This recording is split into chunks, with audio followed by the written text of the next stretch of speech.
La nationalité ivoirienne, une question au cœur du débat économique, social et surtout politique.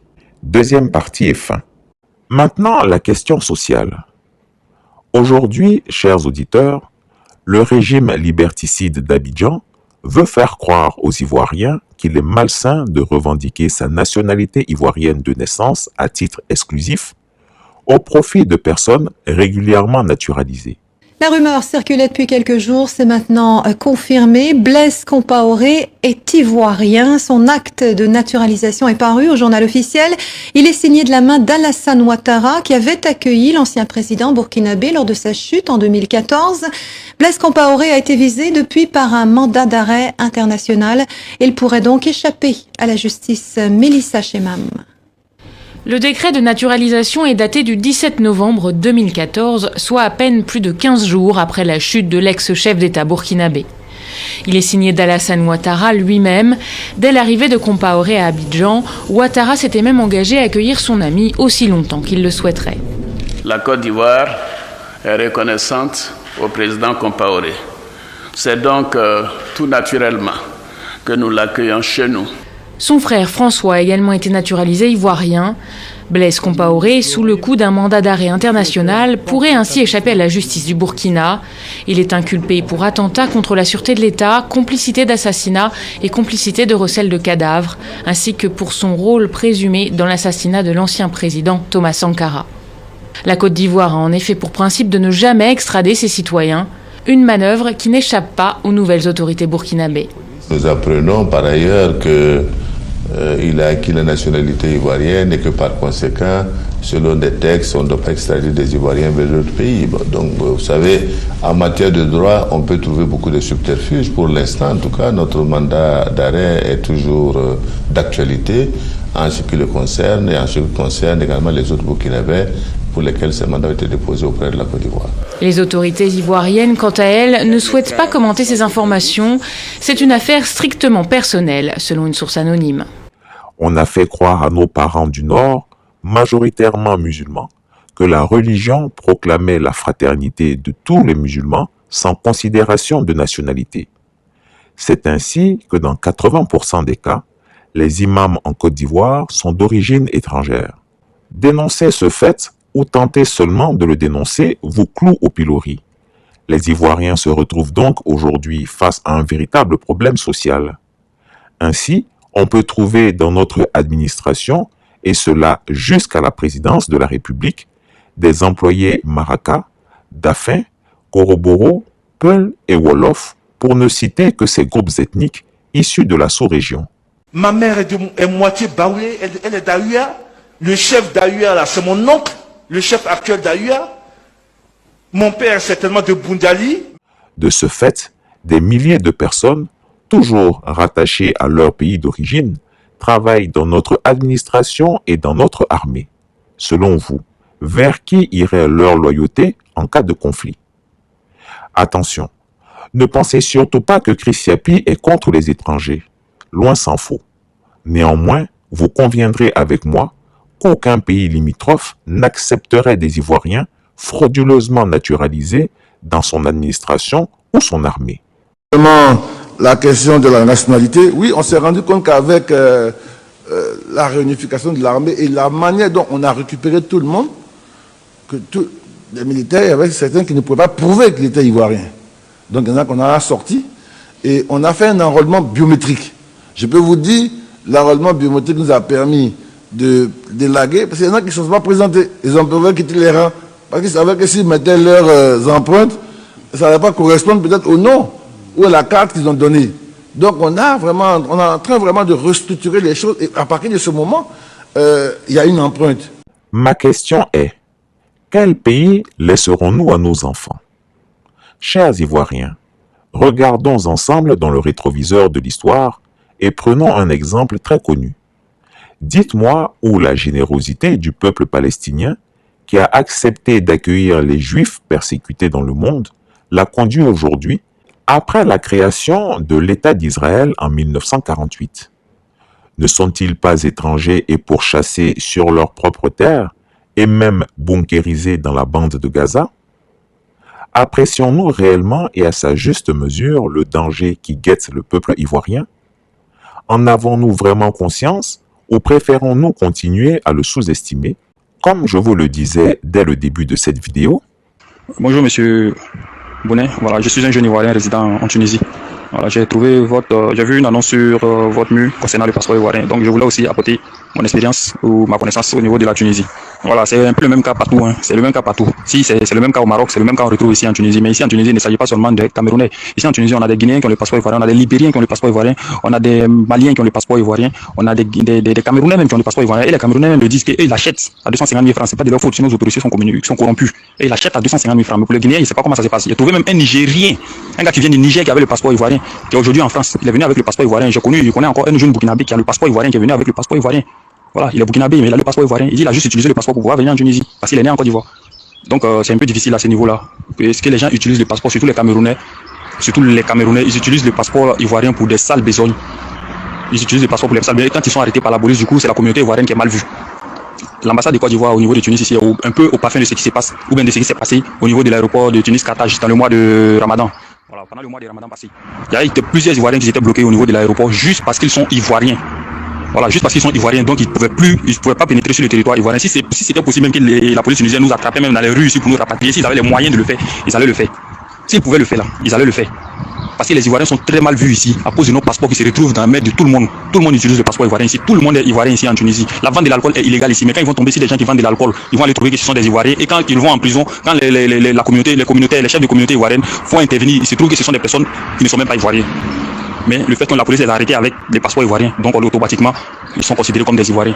On a vu un Ivoirien qui a quitté la France, qui venait voir sa femme ici en Tunisie avec son enfant. Il avait sa carte de séjour de France, tous ses documents. Il a été bloqué à l'aéroport de Tunis ici. C'est le président de l'association des Ivoiriens qui est parti intervenu. Ils ont refusé de libérer le gars. L'ambassade, il a interpellé l'ambassade et le ministère des Affaires étrangères dans la vidéo pour qu'ils interviennent. Parce qu'il y a d'abord des Ivoiriens qui sont bloqués là-bas et lui on le bloque encore. Eux ils se sont rendus au niveau de la police des frontières pour les demander mais qu'est-ce qui s'est passé? La police des frontières les a dit que c'est juste parce qu'il est Ivoirien. Il ne peut pas pénétrer le territoire tunisien juste parce qu'il est Ivoirien. Donc il y a problème. Il y a problème. Donc vraiment, on aimerait que vous nous aidez à faire monter ce message au niveau de nos autorités pour qu'ils donnent vraiment ce passeport-là. Il faut que ça soit vraiment, je ne sais pas par les mots me manquent, mais il faut qu'ils nous aident. Parce que nous vivons, on prend tous les pots cassés. Les Ivoiriens prennent tous les pots cassés ici. Enfin, la question politique. En vérité, Chris Yapi vous le dit, cette fraude sur la nationalité est organisée depuis les bureaux feutrés des stratèges électoraux du dictateur des lagunes, Alassane Dramane Ouattara. Il rassemble ainsi son bétail électoral pour les prochaines joutes électorales et c'est pareil depuis sa prise de pouvoir. À combien se chiffre aujourd'hui le nombre de faux Ivoiriens au sein des 29 389 150 habitants du pays? Nous, on n'a pas peur d'enrôler des étrangers pour constituer notre électorat. Nous avons confiance en nous.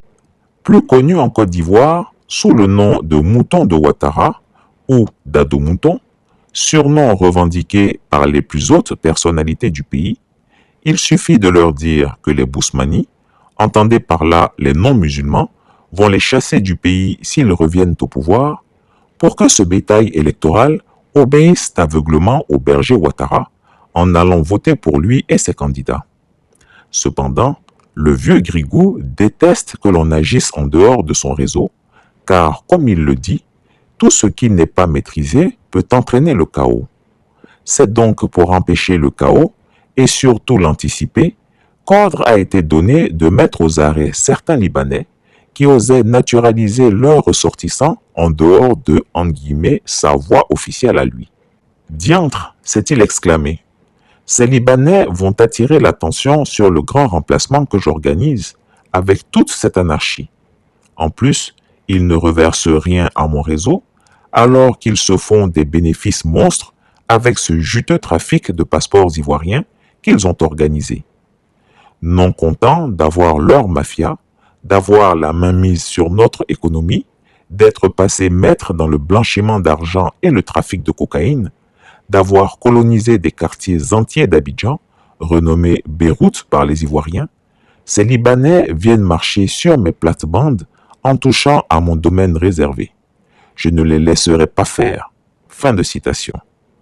Les Ivoiriens disent, le vieux Grigou a tiré leur frein à main. Mais croyez-moi, chers lecteurs, avec ce régime corrompu à tous les niveaux, La montagne que semble être cette affaire va accoucher d'une souris.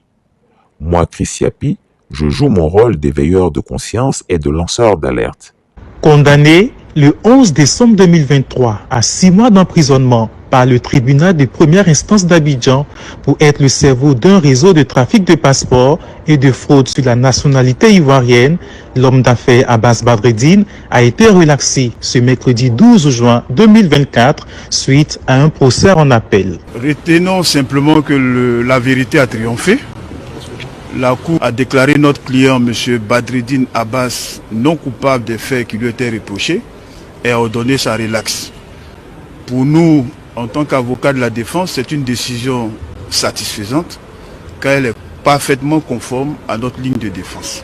Reconnu coupable de complicité, de faux et usage de faux commis sur des documents administratifs, son avocat estime que cet acquittement a été possible car la Cour a soigneusement examiné le dossier de son client avant de rendre sa décision. Je dirais que la Cour a fait une analyse objective du dossier et tout naturellement en est arrivé à la conclusion qu'il ne ressortait pas du dossier d'éléments suffisamment probants pour maintenir la culpabilité en ce qui concerne M. Badreddine Abbas. Donc nous disons merci à la Cour pour ce travail objectif, pour ce travail méticuleux et bien entendu nous nous réjouissons de cette décision. Au nom de l'État de Côte d'Ivoire, Maître Abdoulaye Ben Meïté, quant à lui, s'est réjoui du bon fonctionnement de l'appareil judiciaire ivoirien. La Cour ayant statué, toutes les personnes qui n'avaient rien à voir avec ces infractions ont été libérées, ont été élargies. C'est de dire qu'en Côte d'Ivoire, on juge que l'État de Côte d'Ivoire est très soucieux, n'est-ce pas, de l'éthique, de l'équité et de l'éthique. La justice est rendue au nom du peuple de Côte d'Ivoire et je pense que le peuple de Côte d'Ivoire vient de triompher à travers cette décision. C'est pour cela que, fiers Ivoiriens, le pays nous appelle, comme le dit si bien notre hymne national. Je vous le dis, levez-vous avant que vos enfants ne soient étrangers dans leur propre pays, qui est de surcroît celui de leurs aïeux. N'hésitez pas à répondre à celui qui ose affirmer que nous sommes tous venus d'ailleurs, que vous avez votre village en Côte d'Ivoire, alors que son village à lui est dans un autre pays. Cela devrait suffire en principe à mettre fin au débat. Pourquoi ils ne vendent pas leur terre pour enterrer leurs morts? Et c'est vous qui vendez toutes vos terres pour enterrer vos morts. Pourquoi? Chez les autres peuples, ils ne veulent pas aussi. Demandez-leur comment ils font pour ne pas vendre leur terre. Mais quand tu as fini de vendre là, et puis tu as enterré le cadavre qui est déjà parti, qui est parti avec ces problèmes-là, toi, il te reste quoi pour manger? C'est pour mourir aussi, pour accompagner l'autre là. C'est pour mourir, pour accompagner l'autre là. Et on n'a pas honte. On n'a pas honte, BT. On n'a pas honte. Disons, on n'a plus honte. Avant le BT, il était fier. Quand le BT tapait sa poitrine comme ça, tout le peuple nous respectait. Les autres peuples. Aujourd'hui, il n'y a même pas de poitrine pour taper. Il n'y a plus de poitrine. Et on fait la honte des autres peuples. On a humilié de nos camarades. Ceux à qui vous avez vendu vos forêts là, on a humilié d'eux. C'est eux qui nous traitent au lieu de paresseux.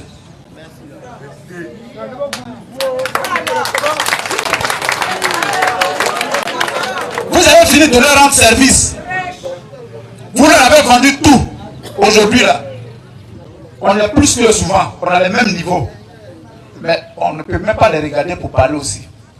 Parce que nos propres parents nous ont mis dans une situation difficile.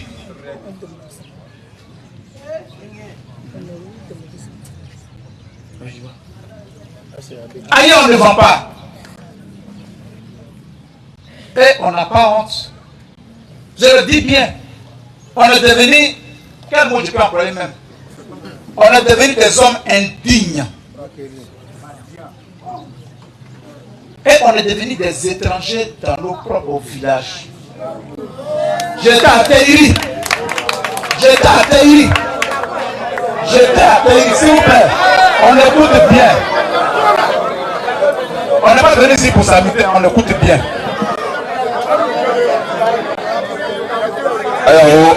On écoute, s'il vous plaît. On écoute. Silence. J'ai atterri la dernière fois. Ils ont dit non, on nous fait ceci, on nous fait cela. Mais quand tu as vendu tout ton village aux gens, tu espères quoi? Les propriétaires des villages là, c'est eux maintenant, parce qu'ils ont tout en main. Ils ont tout en main. Donc c'est normal qu'un matin ils te disent, il faut sortir de mon village.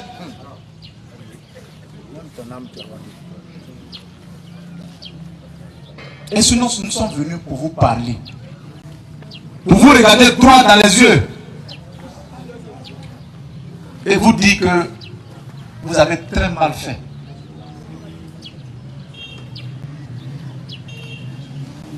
Aujourd'hui, moi j'ai grandi ici. Tout à l'heure, le vieux, le gros parlait d'aller payer riz à la boutique.